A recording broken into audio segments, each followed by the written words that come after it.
Hi, this is Ral West, owner of Ral West, Livin' the Dream. Today I'd like to talk to you about how I define my version of living the dream and how it changed the way I built my business. From the outside, our business looked successful. Revenue was growing, problems were getting solved, momentum was there. But inside, something felt off.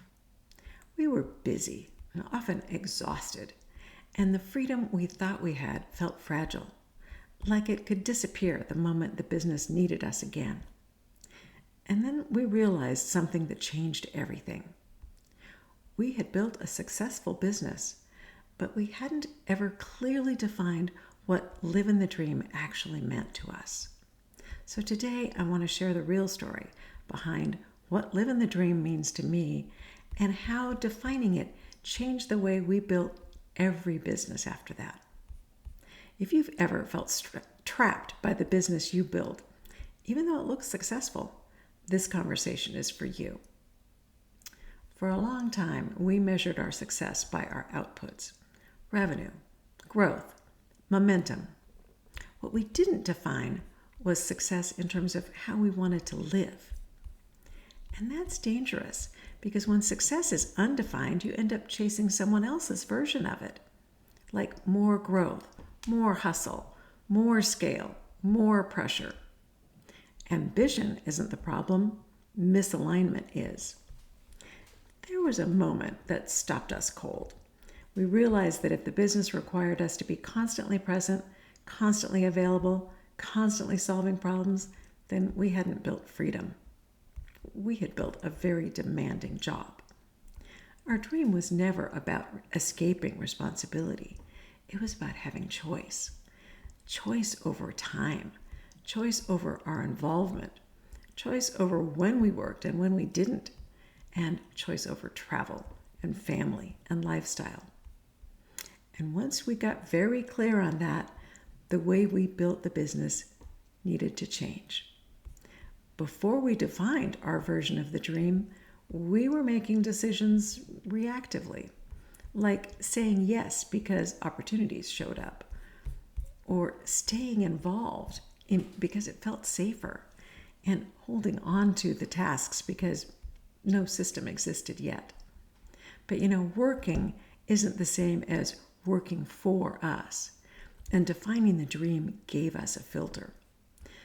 Instead of asking, can we do this? We started asking, does this support the life we're intentionally building? And that question changed how we hired, delegated, structured operations, and just as importantly, what we chose not to do. Defining living the dream forced us to confront a hard truth. We were still operating like the operators, even when we were technically the owners. So here's a stark contrast.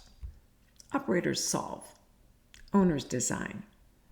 Operators react, and owners plan. Operators are needed daily. Owners build systems so they're not. Our freedom didn't come from working harder. It came from stepping fully into ownership. And that required that we let go before we felt ready. We had to write things down instead of keeping them in our heads. We had to be focused on training instead of just doing it faster ourselves. And we had to accept some short-term discomfort to get long-term leverage. None of this was easy, but all of it was necessary. And a dream without structure is just a wish.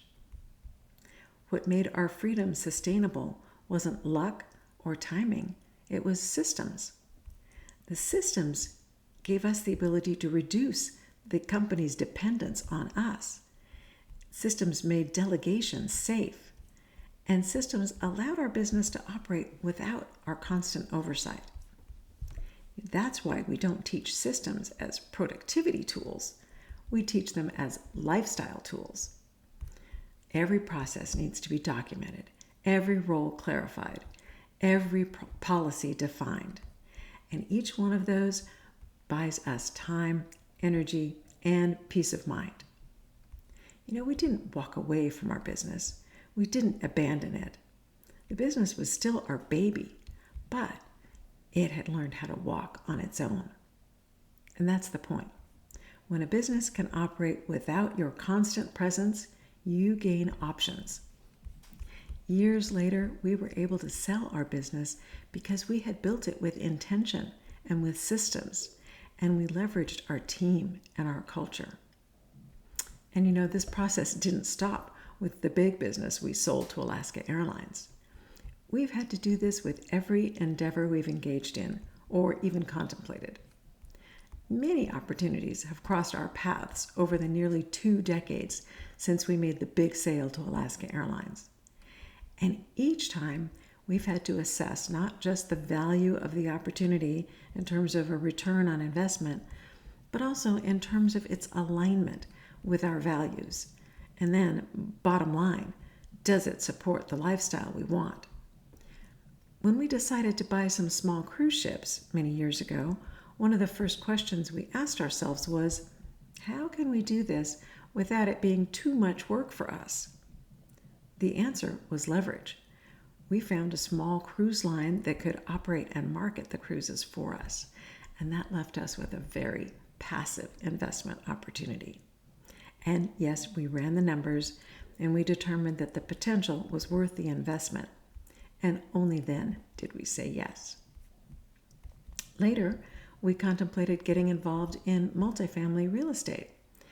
But first, we needed to determine if we could do it without needing to be intimately involved with the day-to-day management of the apartment complexes. Again, we found some leverage. We realized we could partner with others who could do the boots-on-the-ground management.